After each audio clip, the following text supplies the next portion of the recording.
अस्सलामुअलैकुम viewers, hope so you are all enjoying good health. आज हम जिस टॉपिक को डिस्कस करेंगे वो है चौसर सेज।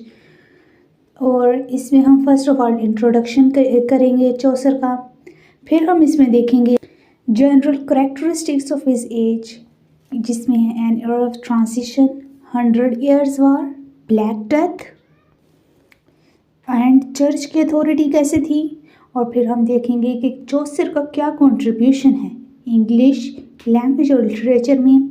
और फिर हम इसके नोटेबल वर्क्स देखेंगे एंड हम कंक्लूड करेंगे। तो स्टार्ट करते हैं। Chaucer time period is from 1340s to 1400। He is son of John Chaucer. He was prosperous wine merchant, यानी कि जॉन चौसर जौन से थे प्रॉस्पेरस वाइन मर्चेंट थे। और चौसर 14th सेंचुरी के प्रोलिफिक राइटर हैं। और Chaucer received good education from Saint Paul's cathedral. There were 3 schools near Chaucer's home on Thomas Street, and Chaucer received the education from St. Paul's Cathedral, which was best school among 3, and from there he learned Latin, theology, music, and classical literature. Chaucer is medieval English poet, writer, and philosopher. He had great knowledge of physics, mathematics, astronomy, alchemy, medicine, astrology. He is called man of intellectual qualities. He was a prolific writer, and Chaucer got his first job at the age of 13 in King's Palace. At the birth of Chaucer, there was a reign of Edward III, and इस time पर जो से England और France के दरमियान 100 years की वार हो रही थी।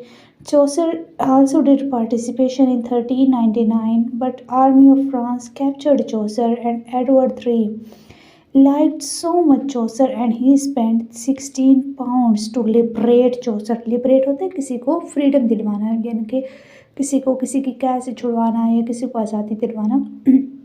And this was a great amount in that time. 16 pounds was not a less amount. And so we can say that how much prestige Chaucer enjoyed in his life, that the king also liked him. And Chaucer, meaning in French, means shoemaker. He worked in royal service as a diplomat. और इसकी वजह से ही चौसर का experience होता था बहुत सारे लोगों के साथ। वो एक जगह से दूसरी जगह जाता था और फिर वो अपने करैक्टर्स को और फिर वो अपनी राइटिंग में उन चीज़ों को डिस्क्राइब करता था, जिसकी वजह से रियलिटी का एलिमेंट भी हम उसकी राइटिंग में देख सकते हैं, जो कि है कैंटरबरी टेल्स में। उसने बहुत सारे करैक्टर्स डिस्क्राइब किए हैं और फिर उन करैक्टर्स की स्टोरी भी डिस्क्राइब की है, यानी कि उन्हीं करैक्टर्स के थ्रू चौसर ने उनकी स्टोरी डिस्क्राइब की है। और फिर हम देखते हैं कि उन करैक्टर की डिस्क्रिप्शन कैसे की है उसने उस वर्क में, यानी कि रियलिटी के वे में कि वहाँ के लोग किस तरह के थे, उसने उन्हें वैसे ही प्रेजेंट किया है। और फिर हम देख लेते हैं एज ऑफ चौसर में that first element is an era of transition. Transition मतलब कि तब्दीली। Chaucer's age, like most historical ages, was an age of transition. यानी कि ये भी तब्दीली थी मेडिवलिज्म से मॉडर्निज्म की तरफ। People were getting education and there was an movement from darkness to light. There was shift from dark ages to age of enlightenment. This transition implies a shift from the medieval to the modern times, यानी कि मेडिवलिज्म से modernism की तरफ लोग आ रहे थे। People were getting education. There was also backwardness, यानी कि लोगों को ज़्यादा एजुकेशन ज़्यादा अवेयरनेस नहीं थी, but people were coming towards modernism. The 14th century, as J.M. Manley puts in the Cambridge History of English Literature, was a dark epoch in the history of England. इनकी 14th century जो कि चौसर का era है, वो था England की history में एक डार्क इपोक, क्योंकि यहाँ के लोग अपने राइट्स सही तरीके से हासिल नहीं कर पा रहे थे। चर्च की अथॉरिटी थी वो भी करप्ट थी और बहुत सारी और फिर बीमारियाँ भी आ गई थी क्योंकि लोगों के लिए अवेयरनेस नहीं थी। वो हम देखेंगे आगे, हम ब्लैक डेथ को डिस्क्राइब करेंगे। तो इस तरह से ये डार्क इपोक है हिस्ट्री ऑफ इंग्लैंड में। In fact the age of Chaucer was not stagnant, stagnant मतलब जो कि एक जगह स्टॉप हो जाती है, जो कि आगे मूव ऑन नहीं कर रही होती। It was inching its way steadily and surely to the dawn of Renaissance and reformation, यानी कि रिनाइसा की जहाँ पर लोगों को अवेयरनेस हो गई थी, लोग इंफॉर्मेशन हासिल कर रहे थे और रिफॉर्मेशन की रीबर्थ हो रही थी, लर्निंग की, लोग अपने राइट्स की आगाही हासिल कर रहे थे और उन्हें नॉलेज भी मिल रहा था। तो ये चौसर की जो एज है वो भी रिनाइसेंस और रिफॉर्मेशन की तरफ मूव ऑन हो रही थी। We can not agree with Cutters who calls Chaucer as singularly modern time. उसने सिर्फ कहा कि मॉडर्निज्म थी, हालांकि मॉडर्निज्म नहीं थी, बैकवर्डनेस थी इसमें, मिडिवलिज्म था इसमें। So we can not agree with him. Robert Dudley French man है, वो लिखते हैं जी, all things and new appear side by side upon his pages, and in his poetry we can study the essential spirit both of the age that was passing and of the age that was to come। यानी कि हम अंदाज़ा लगा सकते हैं कि new things and old thing were going side by side. फिर है जी 100 ईयर्स वार। जो सी 100 ईयर्स वार है, इसका टाइम पीरियड है 1337 से 1453 तक। ये ऐसे नहीं था कि इनकी मुसलसल वार हो रही थी, और ये मोर देन 100 ईयर्स है। approximately it is 116 years, but it was not in continuous form, there was pauses in war, ठीक है। and it was a long succession of skirmishes between France and England। skirmishes क्या होती है? Fight होती है, झड़प जैसे, यानी कि इसकी बिल्कुल अगर मैं एग्जैक्ट उर्दू बताऊँ तो वो झड़प है, which are collectively known as the 100 Years' War। Under the able and warlike guidance of King Edward III, England won a number of glorious victories। यानी कि इंग्लैंड वोन कर रहा था, लेकिन फिर सब कुछ क्या हुआ कि उसकी डेथ हो गई एडवर्ड III की, और फिर जी आया इनकॉम्पिटेंट रिचर्ड II, जिसको इनकी ज़्यादा इल्म नहीं था वार का कि कैसे इनकी गाइडेंस करनी है। और फिर क्या हुआ कि इंग्लैंड हारने लग गया। इंग्लिश इनकी इंग्लैंड वॉन्ड, इनके से जवाल आया, and the French were able to secure tangible gains, ठीक है। और फिर है Black Death. In the age of Chaucer most people were victims of poverty, squalor and pestilence. Squalor क्या होता है? स्क्वेलर होती है नापाकी, ठीक है, और पेस्टिलेंस होती है वबा। वबा इनकी जो फैली जाती है ना, एपिडेमिक भी होती है, पेंडेमिक भी होती है। वो पेंडेमिक वो होती है जो बीमारी पूरी दुनिया में फैल जाए, जैसे कि कोरोना, और एपिडेमिक वो होती है जो किसी भी ख़ास इलाके तक महदूद होकर रह जाए, जैसे कि ताउन की बीमारी हो गई, यानी कि एग्जाम्पल्स हैं ये। अच्छा जी, हमारे आते हैं वापस।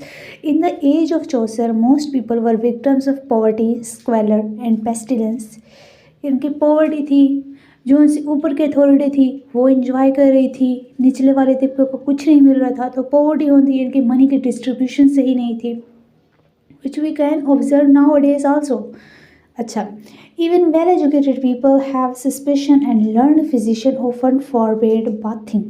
जो वेल एजुकेटेड पीपल थे वो भी इनकी बहुत सारी सुपरस्टिशियस चीज़ों में मुब्तला थी। इनके हम कहते हैं ना कि जो उनसे वेल एजुकेटेड होते हैं उनसे तो हम ये चीज़ों की तवक्को नहीं करते, लेकिन वो भी इस दौर में थे कि जो उनसे सुपरस्टिशियस चीज़ों में मुब्तला थे। और learned physician often forbade bathing, यानी कि उन्होंने भी कह दिया था कि बाथिंग नहाना वो सेहत के लिए ठीक नहीं है, ठीक है। तो फिर इससे जी क्या हुआ? That is why England was often visited by epidemics, especially plague. The severest attack of the epidemic came in 1348. It was called the Black Death. बहुत सारे लोग इससे मरे थे। और ब्लैक डेथ में क्या होता है कि black knotty boils appeared on the bodies of the helpless victims. Helpless बेचारों मददगार उनकी बॉडीज़ पर आ गई थी, और जिसकी वजह से इंग्लैंड की बहुत ज़्यादा आबादी ख़त्म हो रही थी। और कितनी ख़त्म हो रही थी कि अगर एक चौथाई है ना, फोर्थ हिस्से हम कर ले आबादी के, तो 3 हिस्से ख़त्म हो गए थे, 1 हिस्सा रह गया था। इतनी वहाँ पर इस ब्लैक डेथ की वजह से लोगों की डेथ्स हो रही थी। It is estimated that about 1 million human beings were swept away by this epidemic which was making 1/3 of the population of England. Next है जी, अब हमारे पास चर्च। तो चर्च का क्या था कि in the age of Chaucer the church became hotbed of profligacy. Profligacy क्या होता है? ऐशो इशरत, यानी कि जो सी चर्च की अथॉरिटी थी वो लोगों को मिसगाइड कर रही थी और उन लोगों से, यानी कि गरीब गरीब लोगों से भी वो पैसे ले रही थी।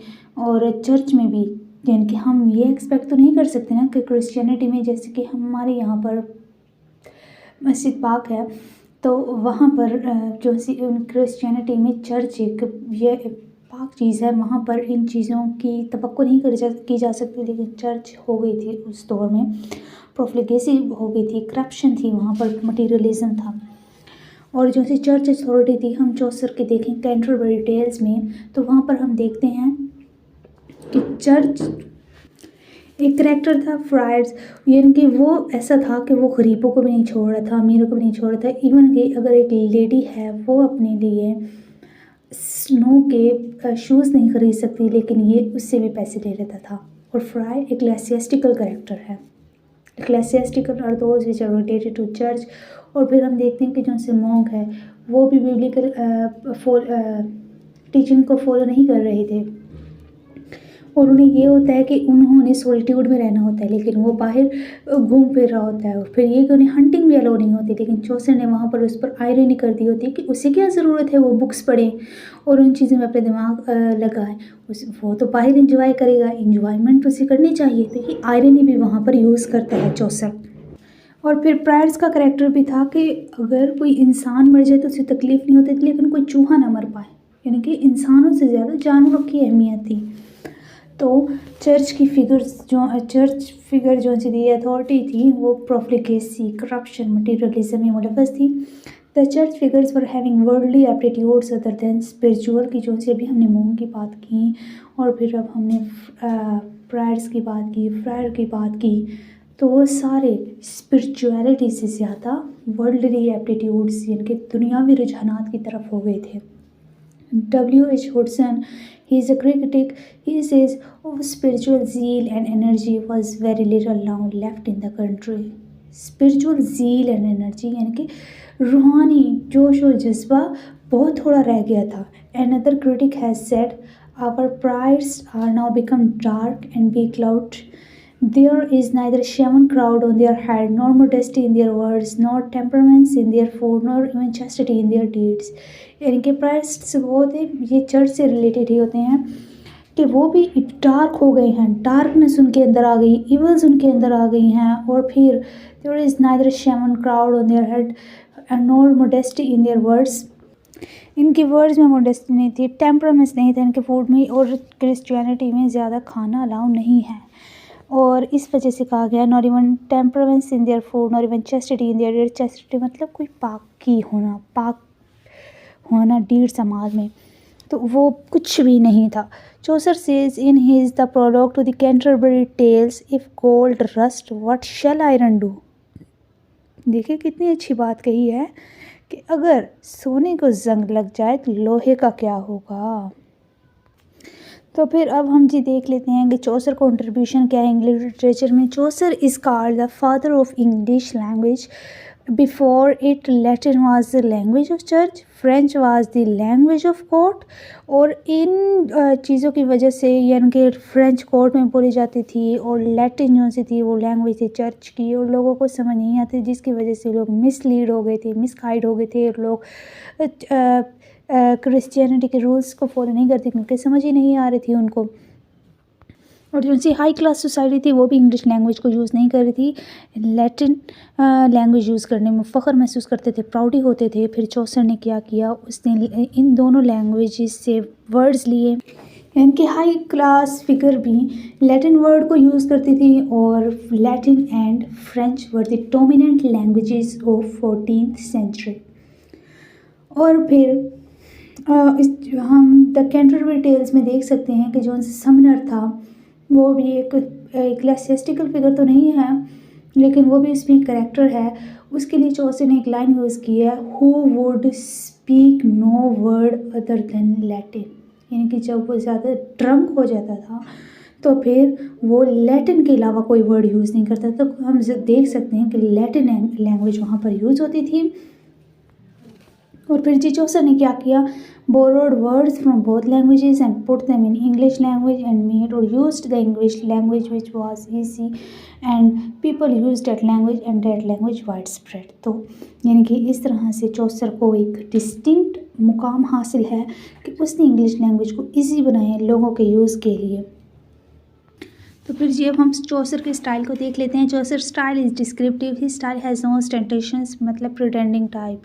ही इज़ अ रियलिस्ट राइटर, हमने डिस्क्राइब कर ली कि वो रियलिस्ट राइटर कैसे है। Chaucer use to travel so much, so he met with so many people, he wrote his experiences in his work, we can observe it in his work the Canterbury Tales.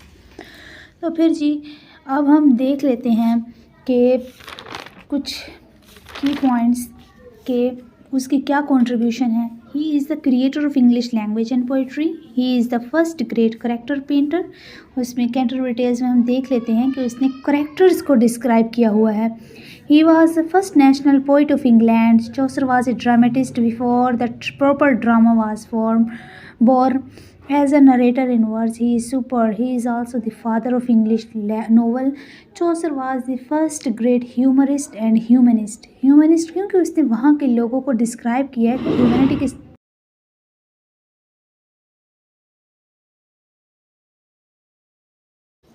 तो humanist भी है और humourist पे humourist की इनकी वो irony की form में वहाँ की जो सी हिपोक्रेसी है, वहाँ की करप्शन है और बहुत सारी चीज़ें हैं उनको बता रहा है, उनको यानी कि एक्सपोज कर रहा है। तो वो ह्यूमनिस्ट भी है और ह्यूमरिस्ट भी है।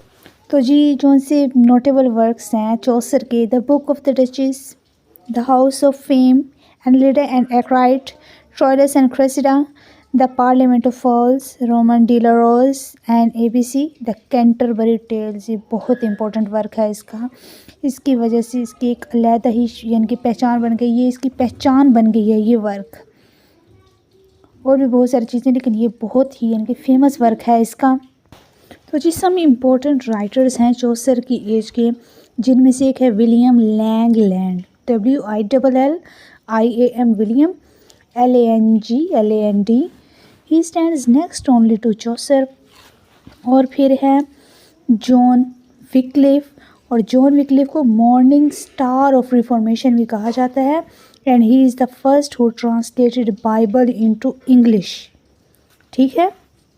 और फिर हमारे पास जॉन गोवर भी है, JOHN, जॉन GOWER, और जॉन विक्लिफ के हैं JOHN, जॉन WICLIFF।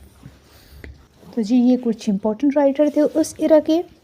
और फिर conclusion, so this was all. For more videos stay tuned with us and subscribe our channel. Thank you.